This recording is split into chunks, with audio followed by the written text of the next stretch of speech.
Hi, welcome back to my channel. Today I'm going to be reviewing a Yoruba movie I watched called Farmer's Bride. I really thoroughly enjoyed this movie. It was actually done and filmed very nicely. The storytelling for me, it was 8 out of 10.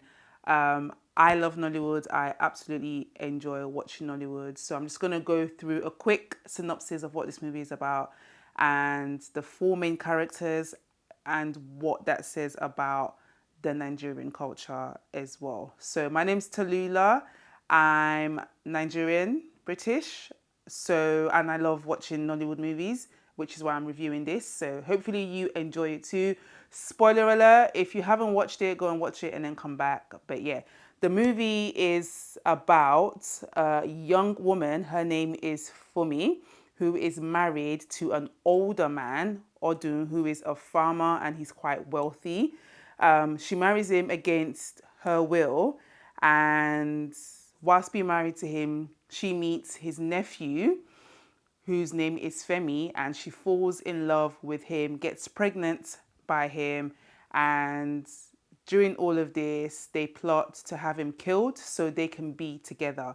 It's a story of love, tragedy, desire, duty, and all of the classic things I love about Nollywood. So I'm going to go through the four main characters, which are Fumi, Femi, Morenike, and Odun. So Fumi and Femi are the love interest. Morenike is Femi's mum, and Odun is Fumi's husband and Femi's uncle. Okay, I hope that makes sense. Right, the first person I'm going to talk about is Fumi. So Fumi is our lovely young bride. She marries Odun against her will. Her mother, literally, her family forces her to marry this older rich man, so they can give her family, a piece of land. So essentially, they sold her off to him, which is a common practice in most culture, Nigerian culture included. For me, bless her, against her will, is logged into this patriarchal system of not having choice or agency in her life to do what she wants. From the very get-go, we can see that Fumi loves education. She wants to become a teacher. She's now 30 years old, and according to her mum, it's time for her to marry and essentially move on with her life and do what women should do by this age. Like, she should have been married by now. Her mum is a character who is like a lot of women within the culture, where they see marriage as, I suppose, this big prize and one of the only things women can ever do. She's quite eager and excited for Fumi to get married, and Fumi is literally crying to her saying she doesn't want to get married. And for me, this is one of the things about I guess the culture, where her mum is quite happy to not listen to her daughter, doesn't care what she wants, and just wants her to just marry, because that's what you do, that's what women do, right? And Fumi wants an education, but her mum literally could care any less. With Fumi, I like how her character is portrayed, because she is not portrayed as a timid woman. Tell them how we met.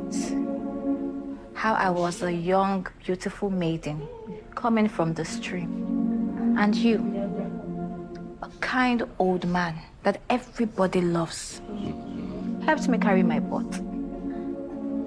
Tell them how we fell in love when our eyes met. And I whispered into your ears that I want nothing more in this world, nothing more in this life than to be the wife to an old farmer.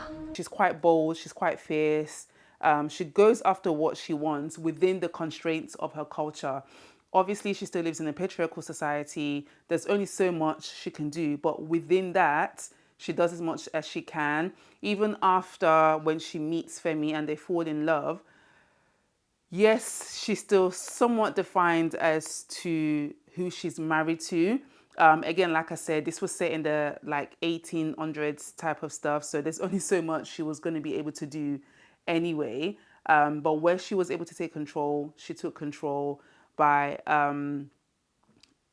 choosing to raise this child that she made in love. With Fumi, I see her character sort of progress in a very interesting way.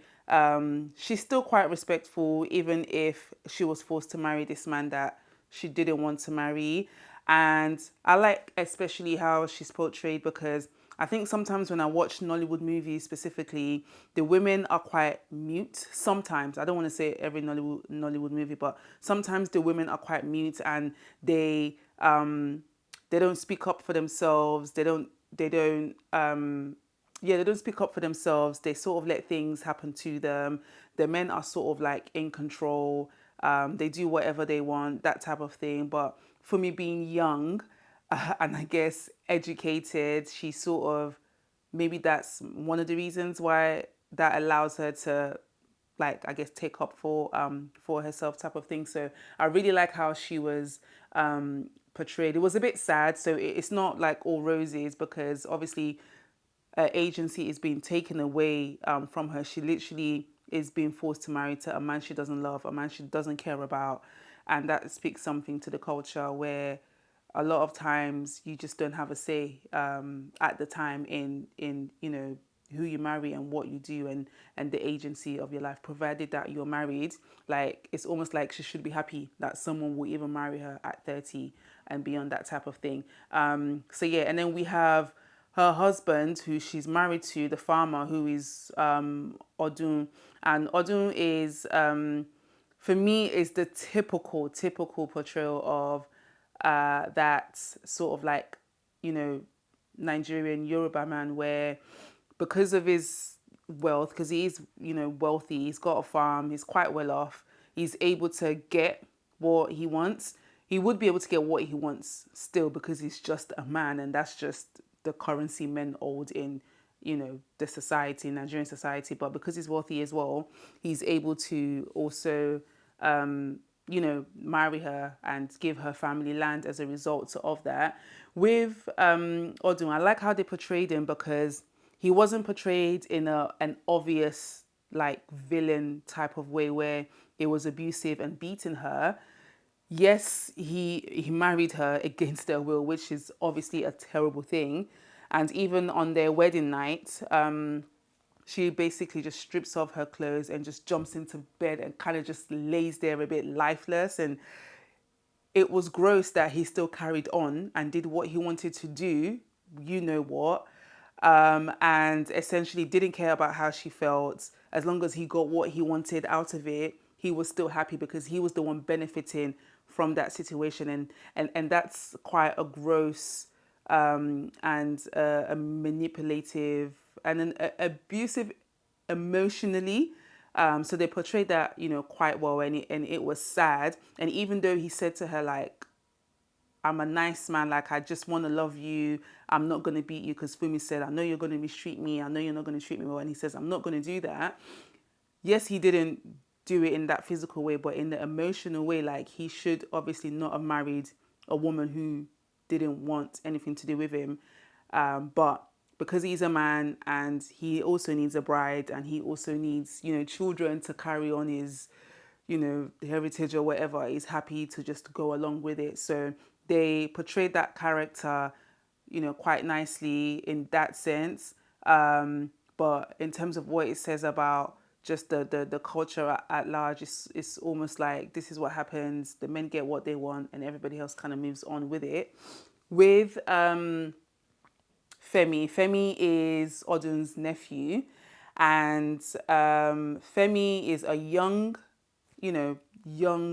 guy. He comes back home to his uncle's house, Odun's house, and Morenike. So Odun and Morenike live together, and Femi essentially tells his mom and his uncle that he doesn't want to go to school anymore. Education's not for him. He wants to work with wood like his father used to do.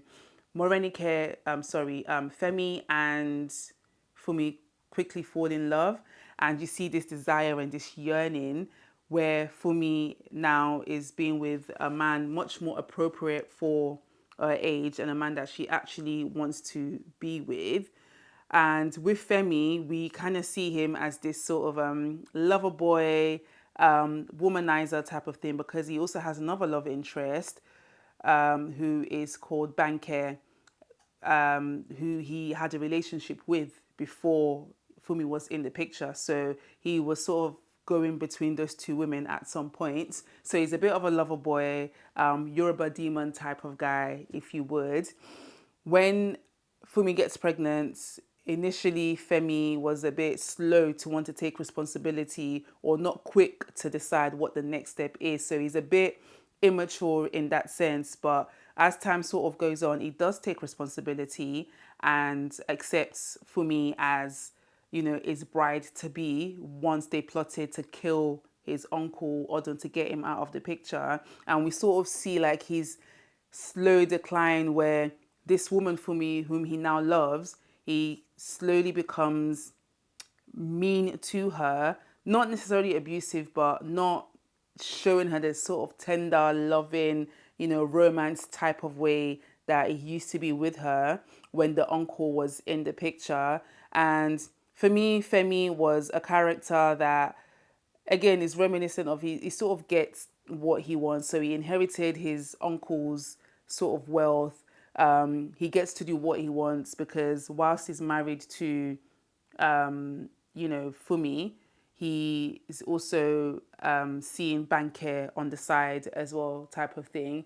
And yeah, you kind of see his slow sort of decline from good boyfriend to not so great husband type of thing. And then finally, we have Morenike, who is Femi's mother. Now, Morenike was previously in love with Odun, right? Femi's uncle. So when they were younger, they had a relationship. But as per the culture dictated, Morenike was given to Odun's older brother. And so she was forced to marry a man that she didn't want to marry. And yeah, now Morenike lives with Odu in the household. And there's an interesting sort of theme explored with Morenike and Fumi, where obviously Morenike is living in the house with Odu, and she sort of takes Fumi up under her wings and tries to mold her into this woman of who she thinks she should be towards Odun. And in a way, she's kind of perpetuates, I guess, the maybe abuse that she went through where she was forced to marry the man that she didn't want to marry. And now Fumi's also being forced to marry, you know, the man that she didn't want to marry, being Odun, who Morenike would have wanted. But instead of empathizing with Fumi, she doesn't really do that.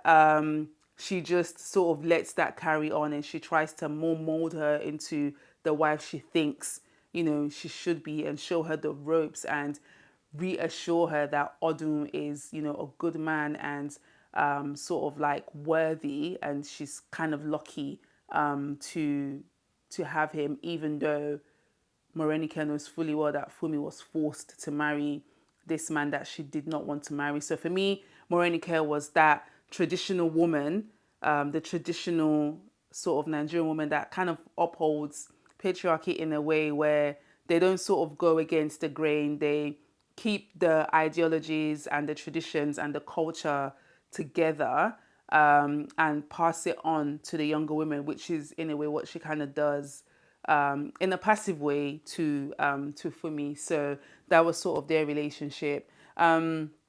Overall, with the movie, I enjoyed the portrayal of the characters and the progression. I feel like everything that they did made sense. I understand the confinement of the culture, of the tradition, and everything was explained pretty well. The decisions Fumi made, for example, with having to keep the baby was because in the movie, it was explained that essentially when there was a ritual or a ceremony that kind of takes place where Morenike performs, because she's a spiritualist, where if a man suspected that his wife had cheated, they put the baby in like a river, and if the baby goes off and like didn't come back, then that means that the woman, you know, cheated and stepped out on her husband. But if the baby came back, then that was affirmation that the baby was is. So that was like a sort of Yoruba spiritualist way of paternity testing. So I kind of liked